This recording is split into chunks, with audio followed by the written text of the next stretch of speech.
let's get started. Buenas tardes. It is so awesome to see so many familiar faces, but it's even more awesomer, if that's even a word, to see faces that I've never, and names that I've never seen before.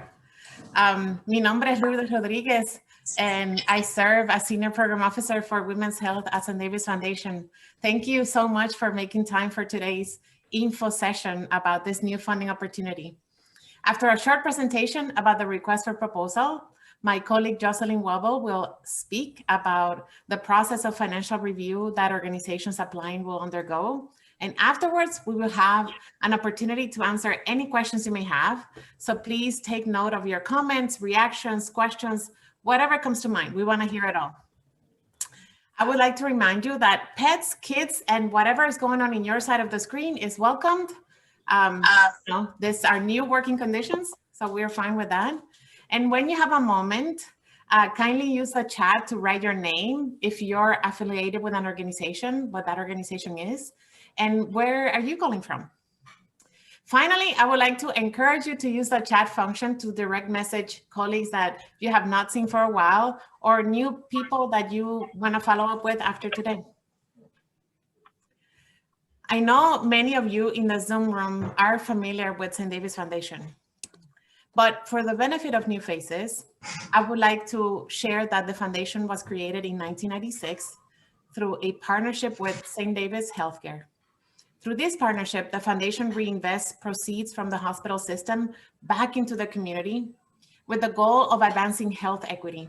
And annually, we invest about $80 million back in the community through a variety of programs, grants, and other philanthropic activities. Our area of service is Central Texas, and it includes Bastrop, Caldwell, Hays, Travis, and Williamson counties.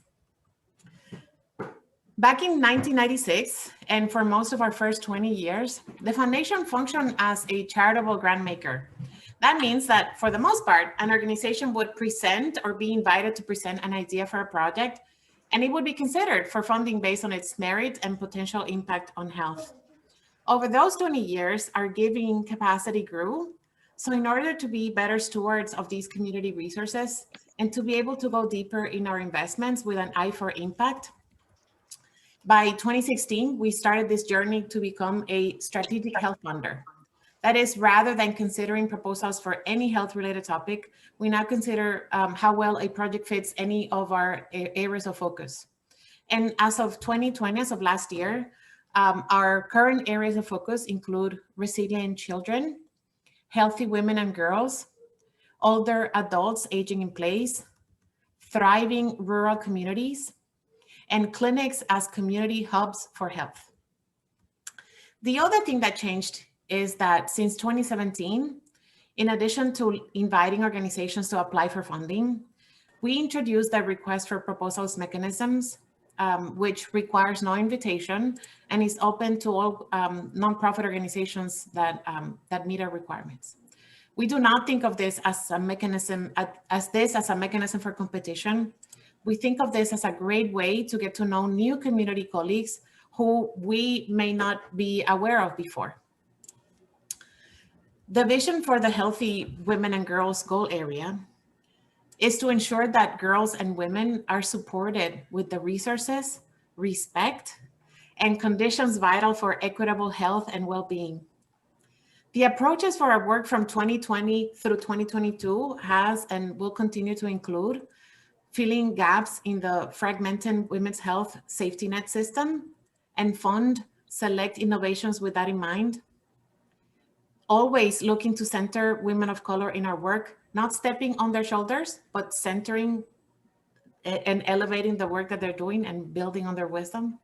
And alongside all of you, and I'm looking at everybody in this Zoom room, we look to establish Central Texas as a women's health and perinatal safe zone. And this is the focus of this funding opportunity. With this request for proposals, we are zooming out from our previous work through Focus on the Fourth, which prioritized projects in the postpartum period. And we're making room for projects and activities that focus on pre-pregnancy and prenatal periods. The perinatal safe zone refers to a geographic or virtual space that is judgment-free, welcoming, and offers the physical, emotional, and educational support needed for healthy pregnancies. A pregnancy should not be seen by outsiders as an inconvenience. This zone is made up of multiple perinatal safe spots, which are organizations, individual providers within large institutions, or neighborhood networks in which people work together with one same. And that purpose is to prevent preterm births, so ensuring pregnancies come to full term and that every mother feels supported. If we are successful in creating a perinatal safe zone, that would mean that pregnant families not only have access to the clinical services they need when they need them, but also to non-clinical services that support pregnancy, like sibling childcare, proper nutrition, housing stability, that these other things will also be accessible to them. If we are successful before the pregnancy period, women will have not only access to family planning education, they will have access to opportunities that help them be fully realized in terms of education, employment, personal relationships before they become pregnant. If we are successful, not only, I hope I don't sound like a politician, not only will our grantees be working towards ensuring safe, healthy pregnancies, but other stakeholders will buy in. Other funders, employers, businesses will say, let's talk about how we too can contribute towards the community conditions needed for full-term pregnancies and healthy mamas. If we are successful, over the years, other stakeholders will rethink their policies, how they deliver services, how they support pregnant employees, because there will be a clear understanding that what they do and how they do it needs to be different after having looked at their processes and policies through a gender lens. And in that way, they can contribute to reducing the embarrassing maternal mortality rates in Texas and eliminating disproportionate impact to low income and women of color. With this $1 million investment, we will seed perinatal safe spots in Central Texas through a combination of planning and implementation grants. And we will have an additional pool of responsive funds for emerging collective needs of grant partners that we will identify over the year. We anticipate funding implementation grants that have a budget of up to $150,000, planning grants that have a budget of up to $25,000.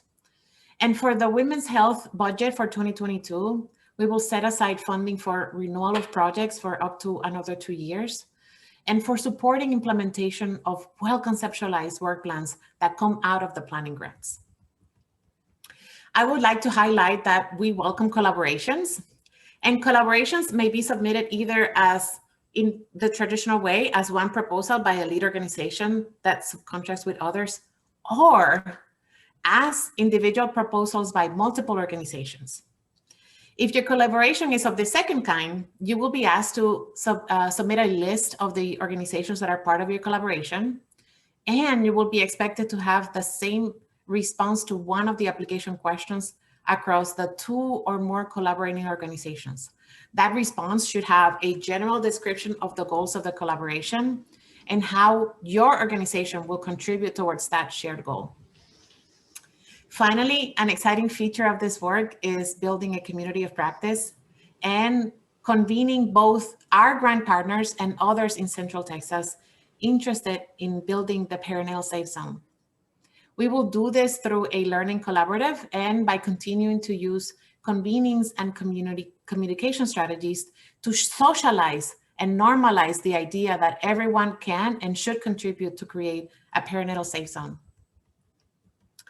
The key outcomes we are seeking to address are maternal mortality, mental health, care transitions, family planning, and breastfeeding. And we welcome projects that consider not just the pregnancy period, but also the life course, right? Understanding that the health of today is a result of our past and that what we do today will impact our future. That consider that no woman is an island and that we are part of families and communities and social systems, and that sometimes those systems are not designed for us, right? So taking a socio-ecological approach to the work. and projects that consider women as whole people rather than simply serving one need at a time. Because we are zooming out to welcome projects from the perinatal continuum, we expect to receive not only direct service project ideas, but also projects that have less of a focus on individual service delivery and maybe focus on the family or neighborhood context. Applications that focus on the way organizations and systems deliver services. So not what those services are, they don't need to exclusively be prenatal services, but how the services that that organization offers, how are they using a gender lens to see what are the special needs that pregnant families may have, for example. And we may receive applications that explore policy solutions, not necessarily policy solutions needing legislative consideration, but policies for agencies and organizations that have direct control over the resources. So we anticipate all of those different kinds of projects. Now, I would like to pass the mic over to my colleague, Jocelyn Wobble, who will speak about the financial side of applications. Jocelyn. Hello, everyone. Thank you so much, Lourdes. It is a pleasure to be here with you guys today. My name is Jocelyn Wobble, and I am the Programs Compliance Manager here at the Foundation. And I've been at the Foundation for about 4 years. June will be 4 years. I sit on the finance team, and one of my roles here at the Foundation is to perform financial due diligence on the applicants that apply for grants. Today, I just wanted to share with you guys the documents that the Foundation typically would request to be included with your application as attachments. So first and foremost, the Foundation legally can only award grants to nonprofits that have an active 501c3 status or a governmental entity. So part of our due diligence is to make sure that the applicants coming in have their 501c3. Before I discuss the document, the list that you see below, these are documents that we request with your application. I just wanted to say that the financial due diligence we perform at the Foundation is not the final decision-making tool. It is just a piece of what we look at to better understand an applicant, as the senior program officers will assess the organization and the proposed project holistically. So I'll talk about each one of the documents listed here and explain what they are for those that are not familiar with these documents. Now, for those of you that are familiar with these documents, I apologize in advance for oversimplifying these and telling you what you probably already know. So let's start off with the agency budget. So the agency budget is basically your organization's budget for the year, and it's prepared and approved by your board of directors, typically prior to the beginning of the budget year. And to us, it indicates to us what your plan is for the year and what you anticipate doing. The budget will have an estimate of your sources of revenue and expenses for the upcoming year. So for example, for applicants for 2021, we do request your approved budget for the year 2021. That was most likely approved in prior year. So St. David's typically would limit our funding to not exceed 20% of an organization's total budget for that project. So then I'll talk about current financials, which are your financial statements is usually prepared by someone with financial knowledge within the organization, or it can be outsourced to a bookkeeper or a CPA who prepares them in accordance to GAAP, which in accounting terms means generally accepted accounting principles. We request your your balance sheet, which is also known as statement of financial position, and the income statement, which is also known as statement of activities. The balance sheets lay out your assets and liabilities and the equity or the net asset as it pertains to a nonprofit. The income statement usually shows the activities that happened during the year, which will include the revenues and incomes that came in and expenses that were incurred during the period. We'd like to see a full year of current financials or a partial year, depending on how many months are in the partial year. If we need more information, you can just provide us what you have. And if we need more information, we typically will reach out to you and request additional information. We also request the last audited financials for your organization, which includes the auditor's opinion on the financials. We do recognize that some organizations are fairly new or have a very small budget and therefore do not have audited financials, and that is okay.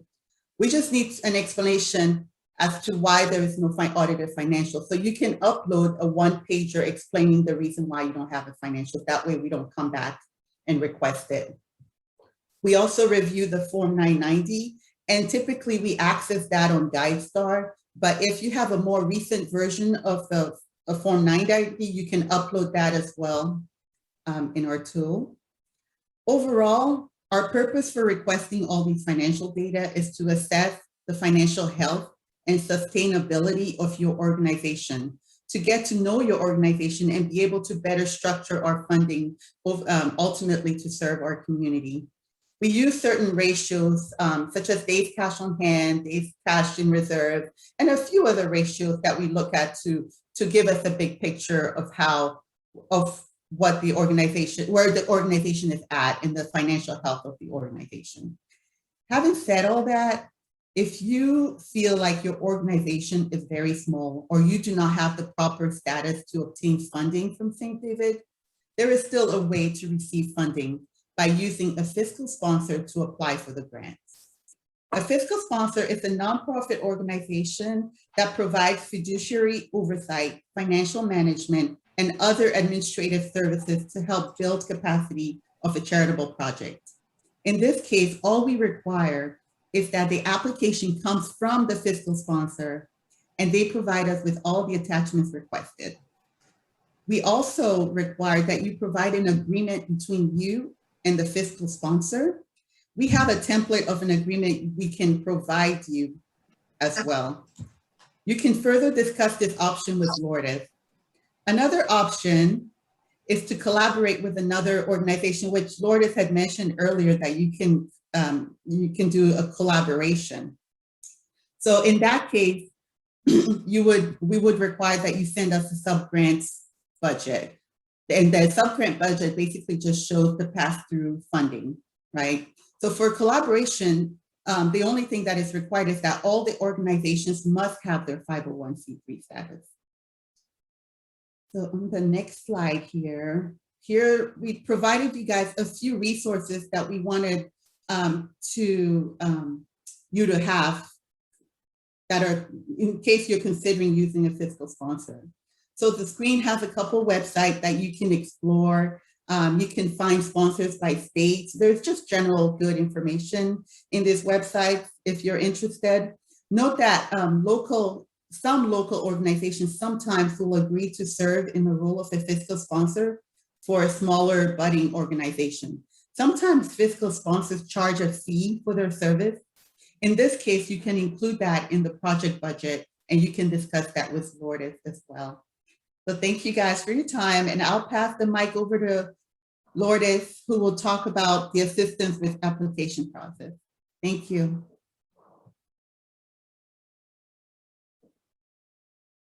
You'd think that by now I know where the mute button is.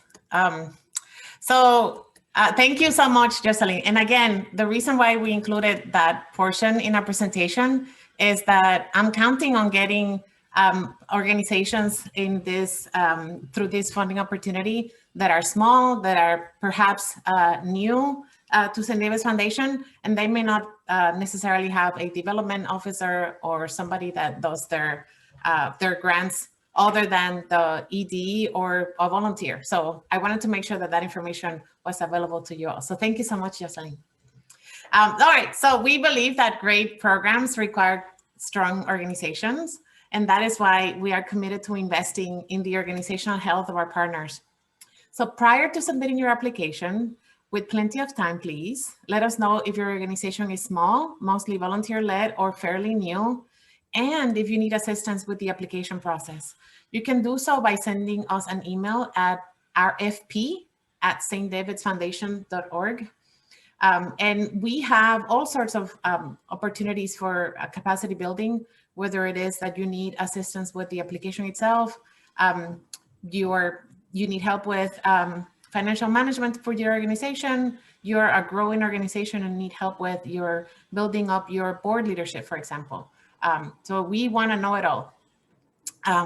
During the next year, we will also be offering responsive technical assistance through our learning collaboration for funded grantees. And we hope to be responsive so that there might be emerging needs. For example, new organizations that are going to enter into partnerships with Medicaid managed care organizations, and they have never done Medicaid reimbursement. We have a Medicaid Capacity Academy that we can activate to help you with that. And I want to say one final word about deadlines and timing. Please start your application early. And for us, it's important because it gives us a sense of how many proposals we will need to review.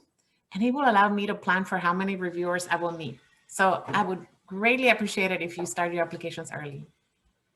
If this is your first time applying to St. David's Foundation, please start compiling the attachments, which are mostly financial documents, early. The worst thing that can happen is that you work really hard on creating an amazing application, and then you cannot submit it because you realize that you don't have all your financial documentation ready. And let us know, and we will figure things out with you. Finally, I realize that life happens.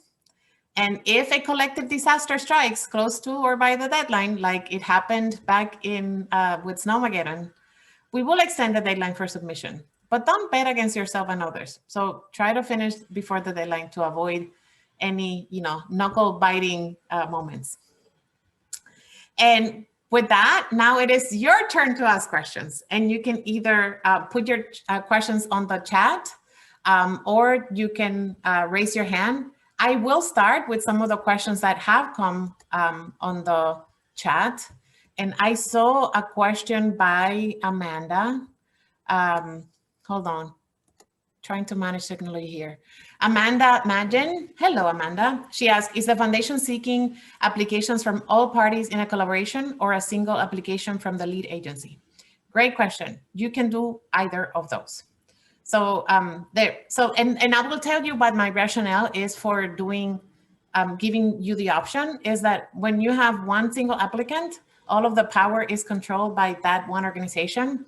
And in the spirit of equalizing power among partners, if you work in a collaboration where you have you equally share power with your collaborators, then all of the organizations can apply together. And the organization will be considered as a cluster for funding.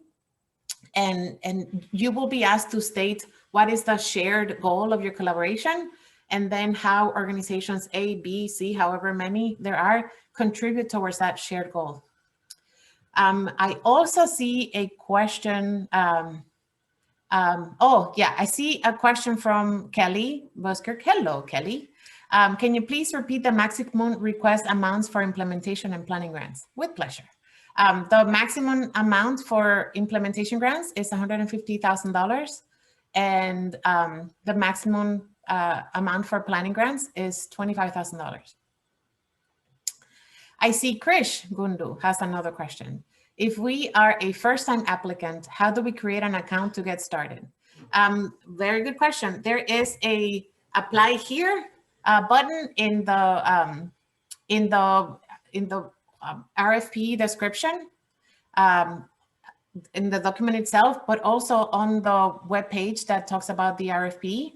If you click there, it will take you to the portal that we use for grant submissions, and you will be prompted to start a new application and create an account. If you have any problems with creating that account, you can email our guru that works in that area. Her name is Vane Rocha, and her email is in the description of and in the document that describes the request for proposals. I have also a question from Bagdevi Manir. Do you accept collaborations that involve a public-private collaboration? Yes, the main applicant in that case would need to be a nonprofit. So whatever the private party is would need to be the co-pilot. And we can talk more about that during office hours if my response is not clear. I also see a note from Annalise Machado. As an independent practitioner, I would like to collaborate with other practitioners if possible. Would it be a good idea to use a fiscal sponsor in that case, or better to reach out to another established nonprofit? I would say that depends on the work that you want to do, Annalise. So that if you need access to the population that you want to serve, working with an already established nonprofit is probably going to give you not only access to a fiscal sponsor, but also access to the population that you want to serve. If you have, if you already have access to the population that you want to serve, but you are an individual or individuals cannot apply for funding, then using a fiscal sponsor would make a lot of sense. So it depends on whether you already have access to the population that you want to serve. And if that makes no sense, please come to the office hours. And thank you, Holly, for putting the link to the RFP landing page. So Nancy asks, can we apply for planning and implementation grant in one proposal? I would rather you apply for planning, and then when the work plan is completed, that we consider that work plan as an implementation in 2022. It just makes life a lot easier, because if you have to plan it, then you need the time and energy to think through what your project is going to be, and being able to that's what the planning grants are for. If you already know what you want to do, you should just go ahead and apply for an implementation grant if you're clear on what the elements of your project are already. I hope that answered your question. Kelene asks, hello, Kelene. Does applying as a collaboration limit the amount each organization in the collaboration can receive compared to if the organization was applying without the collaboration? Very good question. And these are mutually exclusive, right? So if you are part of a collaboration, then the budget of your contribution is the budget of your contribution. But remember that no projects over $150,000 for an implementation grant will be funded. If you submit a budget that is bigger than 150 for an organization, we will need to enter into dialogue and see how the project can be scaled down. And I will say, if the project is something that I should be considering during the spring or fall invitation period, then we can take it out of the RFP process, and I would just entertain it as an invited proposal, but for year 2022, because I have my budget for 2021 and it's tight. But back to your question, Kalane, the contribution of an organization in a collaboration is their contribution. So you need to think about what is the budget for that project. So long as it's not over 150, because then we cannot consider it. I hope that answers your question. And I should have asked y'all to ask your questions yourself, because I'm starting to get tired of hearing myself. I see Phyllis. I'm going to just ask y'all to ask your questions. Phyllis, can you unmute yourself and ask your question? Sure, Lourdes. And I think you might have answered that actually when you were answering the other question. But as you know, Saffron Trust has many programs. We have 7 pillars. We have developed a postpartum care program, but that would fall in the implementation grant, but we may not have over 150, and we still need capacity building, as you know. You've spoken with me a couple of times. So not taking up time from people, but what do you think the best avenue of with this particular RFP would be for us? So very good question. And because I'm familiar with your organization and your team, what I would say is that the maximum budget for a project is $150,000. Okay. But if your project is small in scope because you are building up an area of work, and your budget is $20,000, then your budget is $20,000, right? Like, and for implementation, right? Yes. So the 150,000 is the upper range, but from $5 to $150,000, right? Like it's a range. So from what, so if your project is smaller in scope, then whatever the scope of the work, that's what you should be submitting for implementation. And if you already have developed all of the pieces of your initiative, yes, then you should certainly consider the implementation grant.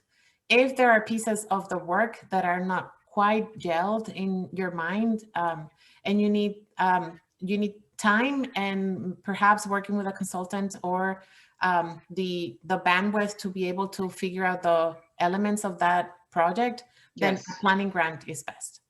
I hope that answers your question. Yes, it does. Thank you. Okay. All right. So, Lori, I see you put a question. Can you unmute yourself and say it? I don't want to certainly can. Hello. Hello. I was just wondering if there is a description of the preferred or the priority service population in any way, whether it be racial, ethnic, age, whatever. Yes, very good question, Lori. So the focus population for this particular funding opportunity is low-income women and women of color. And the reason for choosing that as a population of focus is that they have the worst, they fare worse in terms of maternal mortality and morbidity outcomes. And so we're making our investment in that population of focus for that reason. And so age range, because we are moving to, we're zooming out to the pre-pregnancy period. It, you know, the age range could be that you're looking at, you know, girls coming of age, you're looking at 18 plus, you may be looking at, you know, older women, because we're thinking about the perinatal continuum. So, so we don't have any restrictions on age right now. It just needs to make sense for you. I want to make sure that I have not skipped any questions. So Terry Argello, you have posted a question. Do you mind unmuting yourself and asking? Yes, I was wondering about the 6 priority areas. If you could tell us a little bit more about how you would like us to focus on those. Does a proposal need to look at all 6 of the areas, or can we look at maybe the 5 that are strongest, or 4 that are strongest, or okay. do you want us to collaborate to fulfill all of them, or what is your emphasis? Yes, ma'am. So I think that you're referring to the areas of focus, right? So yes. Maternal mortality, mental health, right? The outcomes of focus. So no, like I would rather you focus on one thing and you do it fantastically well and beautifully, rather than try to be everything to everyone. So no, you do not have to focus on all of them. Okay, I was just checking to see if you wanted us to kind of fill the gaps with collaborating, which I think a lot of people would probably do. Oh, well, you know, Terry, collaborations are a beautiful thing. And if you have partners that you can come together and think about a project that encompasses all of those outcomes, by all means. I just want to make sure that you don't overextend yourself in terms of the work that you take on in an effort to cover all of those areas. Does that make sense? Oh, it makes perfect sense. All right, awesome. Thank you. And then Amanda, would you kindly unmute yourself? You had a question about. Can you hear me? Yes, we hear you faintly, but we hear you.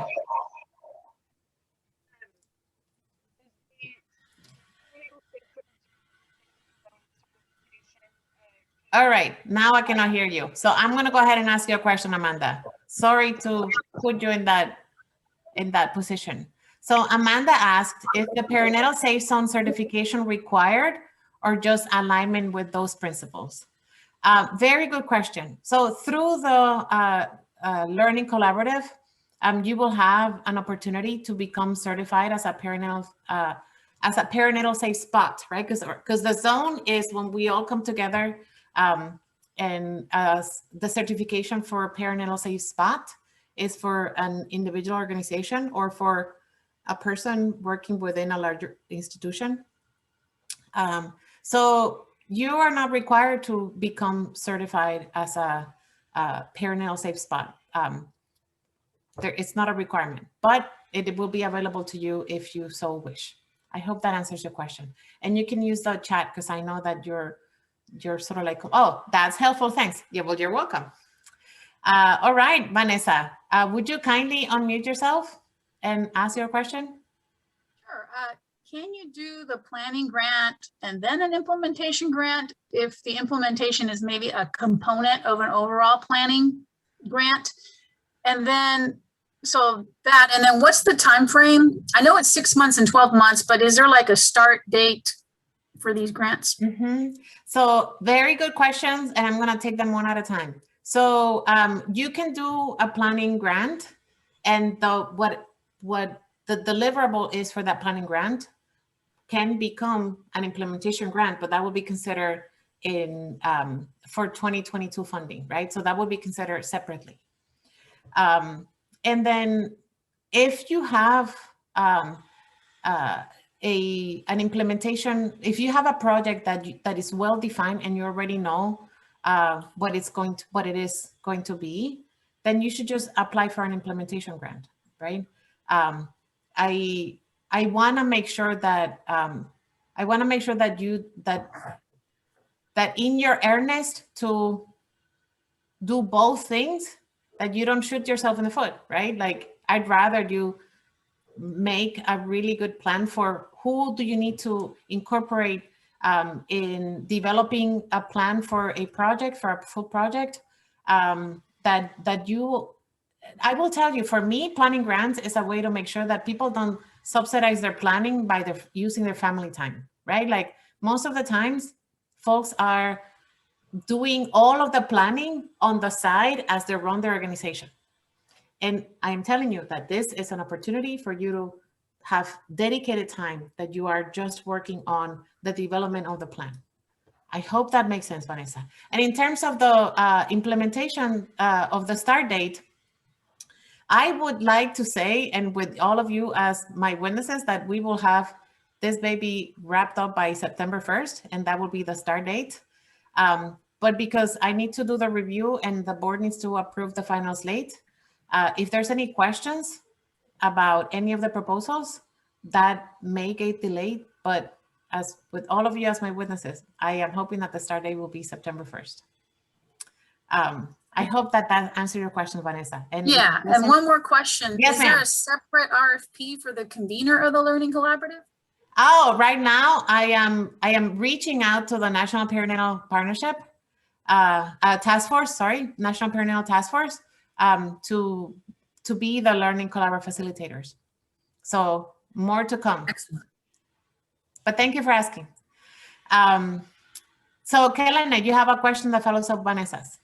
Can you please unmute yourself? Hi. Hola. Hola. So I wanted to follow up on Vanessa's question. I understand the idea of, making sure people aren't overextending themselves. I'm just thinking, just because I think collaboratively, and also there's many small organizations and collaborations. Is it possible for an organization who might be able to participate or who might be in a collaboration, but they also have things to do in their own individual organization? Like, is it possible for a collaboration to do one type of grant, like a planning proposal, and an individual organization that might still be in that collaboration, but have the work that they do generally? Yeah. That's a fair question, and I will say yes. That if you have a project that you already know what it is, it has 4 legs, a tail, and a head, then you should be applying for that project in particular. And if you're part of a collaboration that's doing planning, then you should apply as part of that collaboration. So, and again, like you know what your organization's capacity to take on the work is. And I want to make sure that you put that front and center, and that if you have the capacity to do both, be part of a collaboration and a planning grant and submit your implementation grant or a planning grant for something else, feel free to do that. All right, thanks for clearing that up. I appreciate it. Of course, of course. Robin, you have a question. I do. I'm just curious if it's possible to send a list of either the organizations, that's probably enough, or the people who registered for the call, which would facilitate collaboration among us. Absolutely, Robin. Great question. I almost like if I planted it, Robin. Well, I was furiously writing down names, and I thought there's a better way to do this. There is a better way. So when you registered, I don't know if you remembered that you were asked if you wouldn't mind us sharing your information with others. So if you clicked the yes, please share my information, then we will share that list of everybody who consented to have their organization info shared, and then y'all can call each other, have virtual coffee or real coffee, and then have dream of collaborations. So Vanessa has Vanessa is just saying thank you. All right. Any other questions, comments? And you can also just unmute yourself. Hi, Lourdes. This is Rachel. Hi, Rachel. I think my question is very similar to Kelena's, but just to make sure. Are you saying we can apply for an implementation grant as an organization and also an implementation grant as part of a collaborative? If you have the bandwidth to do both, right, you should feel welcome, invited to do both. Okay. Thank you. Lori, you want to ask your question? I will. I will speak up, and I just was typing in there in case I missed you. I'm just wondering if moving forward, if you've already established some kind of a scoring matrix for proposals, because that really helps on the writing end, because then we know what you want to hear about. Yes. We do have a scoring rubric, and that's a really good follow-up. I will make sure to speak with my colleagues, Annie and Ellie, and we will add it to the Q&A, to the frequently asked questions section on the website. Okay, thank you. Right, sure. Rachel, I'm sorry, but did you finish with your questions, or did I rudely interrupt you? No, I was done. I just had that was it. Okay, all right, just making sure. Sure.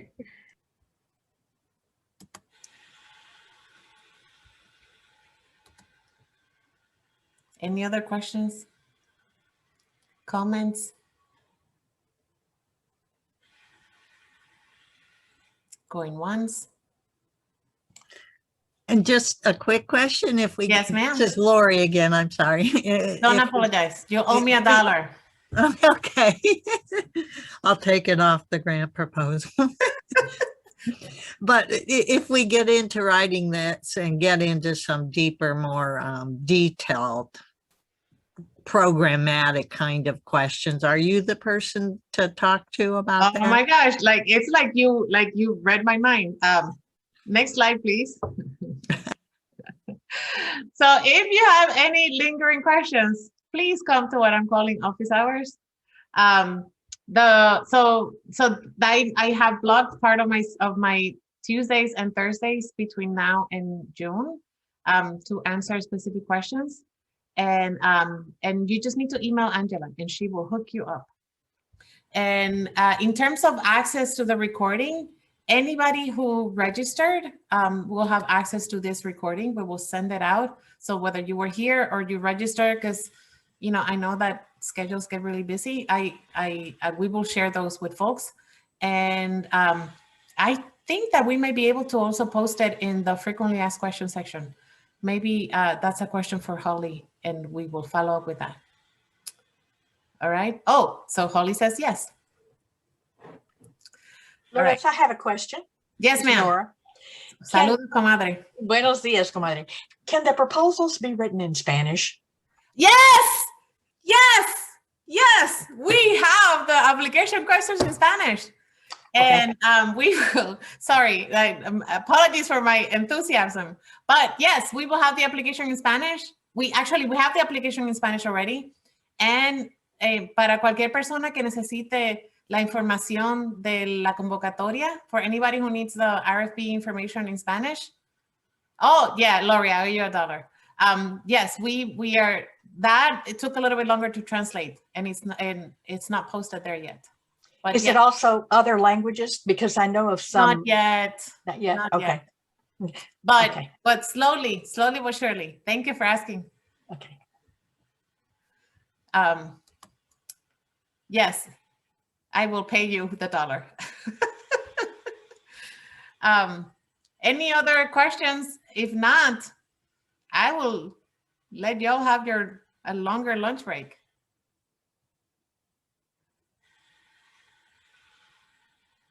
Going once?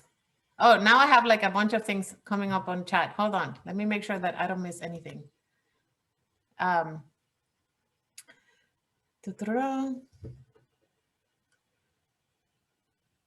right. Not seeing any new questions. I bid you adieu. Goodbye. Nos vemos pronto. And thank you for coming today. Bye.